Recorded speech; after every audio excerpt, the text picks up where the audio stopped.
लड़की फिसलकर सुंदर महिला की बाहों में गिरती है। परियों जैसी खुशबू है, सुंदर परी बहन। लेकिन जब वह उठती है तो जिज्ञासावश वह युवा मैडम के पेट के और करीब झुक जाती है। दो बच्चे, एक छोटा भाई, एक छोटी बहन। ये देखकर ड्यूक की हवेली की युवा मैडम हैरान रह जाती है। वह कई सालों से इस परिवार में शादी करके आई है, लेकिन अब तक कोई बच्चा नहीं हुआ। इसलिए नौकरानी उस मूर्ख लड़की को बकवास करने के लिए डांटती है। डर के मारे लड़की अपनी रोटी उठाती है और भाग जाती है। लेकिन कोई नहीं जानता कि यह मूर्ख लड़की असल में एक सौभाग्यशाली तारा है जो खुशकिस्मती लेकर आती है। वह मूल रूप से गांव के एक गरीब किसान परिवार की बेटी थी।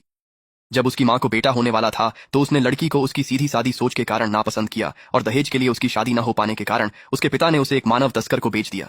लेकिन क्योंकि वह सीधी सादी थी, कोई भी उसे अपनाना नहीं चाहता था। महल की मुख्य आया को उस पर दया आ गई। उसने लड़की को ड्यूक के महल में ले आई और पेट भरने के लिए उसे 2 बन खाने को दिए। लेकिन जैसे ही लड़की ने अपने बन खाए और बिग येलो के साथ खेलने लगी, वह यह देखकर हैरान रह गई कि कुत्ते ने एक साथ कई पिल्लों को जन्म दे दिया। हे भगवान, बिग येलो कई दिनों से प्रसव पीड़ा में थी। आज अचानक उसने कैसे जन्म दे दिया? मुख्य आया सोचती है कि लड़की जानवरों के साथ अच्छी है, इसलिए वह उसे ड्यूक के पसंदीदा घोड़े की देखभाल के लिए अस्तबल भेज देती है। घोड़े को खिलाने के बाद लड़की एक भूसे के ढेर पर चढ़ जाती है और वहीं सो जाती है। लेकिन अगले दिन सभी यह देखकर हैरान रह जाते हैं कि ड्यूक का पसंदीदा घोड़ा किसी तरह गर्भवती हो गया है।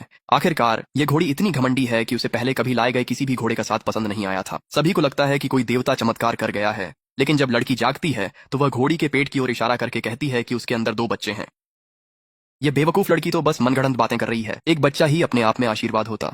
बिल्कुल, यह पीली घोड़ी तो प्रजनन में कठिनाई के लिए मशहूर है। मैंने तो कभी नहीं सुना कि कोई घोड़ी जुड़वा बच्चों को गर्भ में लिए हो। मुख्य आया उसे मूर्ख समझती है, अनजान कि वह एक भाग्यशाली सितारा है जिसकी बातें सच होती हैं। एक दिन घोड़ी को चारा खिलाते समय उसे तेज भूख लगी। खुशबू के पीछे वह रसोई गई और 2 रोटियां मांगी। रोटियां पाकर वह इतनी खुश हुई कि फिसलकर सीधे छोटी मालकिन की बाहों में जा गिरी।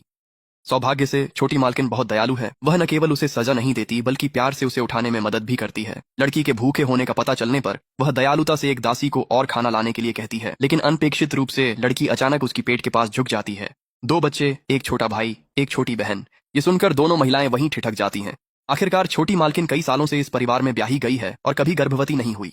वह दिल से चाहती है कि लड़की की बात सच हो। लेकिन अगले दिन आया लड़की के लिए एक नया कपड़ा लाती है और कहती है कि वह उसे किसी महत्वपूर्ण व्यक्ति से मिलवाने ले जा रही है। रास्ते में ही लड़की के पेट में फिर से गुड़गुड़ाहट होने लगती है। वह आया का हाथ पकड़ लेती है और अपनी रोटी लेने वापस जाना चाहती है। लेकिन आया कहती है कि इसकी जरूरत नहीं है, अब से उसे ठंडी रोटी कभी नहीं खानी पड़ेगी। लेकिन इससे लड़की इतनी डर जाती है कि वह घुटनों के बल गिर जाती है। छोटा घोड़ा भूखा नहीं है, आयु भी भूखी नहीं है। दादी, कृपया मुझे छोड़ मत देना, आयु ज्यादा नहीं खाती। आया जल्दी से उसे उठाती है और कहती है कि ज्यादा मत सोचो, उसके लिए एक अद्भुत आशीर्वाद इंतजार कर रहा है। फिर वह लड़की को ड्यूक की पत्नी और युवा मालकिन के सामने ले जाती है। लेकिन जैसे ही लड़की ड्यूक की पत्नी को देखती है, वह बहुत गंभीरता से कहती है, स्वर्ग की हरी माता। ये सुनकर ड्यूक की पत्नी हंस भी पड़ती है और बोलती भी नहीं बनती। पता चलता है कि कल लड़की की बात सुनने के बाद युवा मालकिन ने एक शाही वैद्य को बुलाया और पता चला कि वह सच में जुड़वां बच्चों से गर्भवती है। इसलिए दोनों महिलाएं मानती हैं कि यह लड़की सौभाग्यशाली तारा है जो ड्यूक के महल में खुशहाली ला सकती है। लड़की की पृष्ठभूमि जानने के बाद ड्यूक की पत्नी को उसके लिए गहरा दुख होता है। उस समय उनके 3 बेटे थे, लेकिन कभी बेटी नहीं हुई। इसलिए वह लड़की को गोद लेने का प्रस्ताव देती है और उससे कहती हैं कि वह उन्हें माँ कहे। माँ आयु को नहीं चाहती। वे लोग किस तरह के माता पिता हैं? आज से तुम मेरी अपनी बेटी हो, ड्यूक के महल की चौथी युवती। फिर वह खुद लड़की को एक नया नाम देती है, सोंग शुएयू।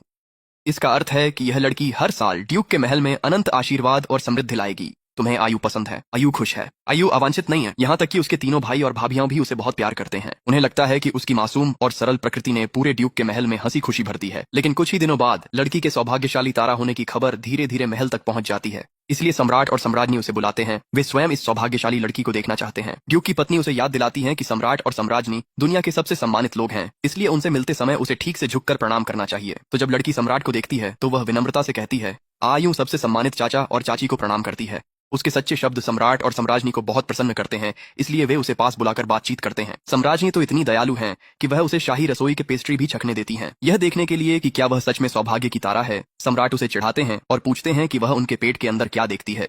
वहां तो पॉटी है। इस उत्तर से सम्राज्ञी जोर से हंस पड़ती है। उन्हें लगता है कि यह लड़की बस एकदम मासूम और ईमानदार है। सम्राट भी उदार हैं और इस बात का बुरा नहीं मानते। इसके बजाय वह एक और सवाल पूछते हैं, तो अब ध्यान से फिर से देखो, तुम्हारी सम्राज्ञी मौसी के पेट में क्या है?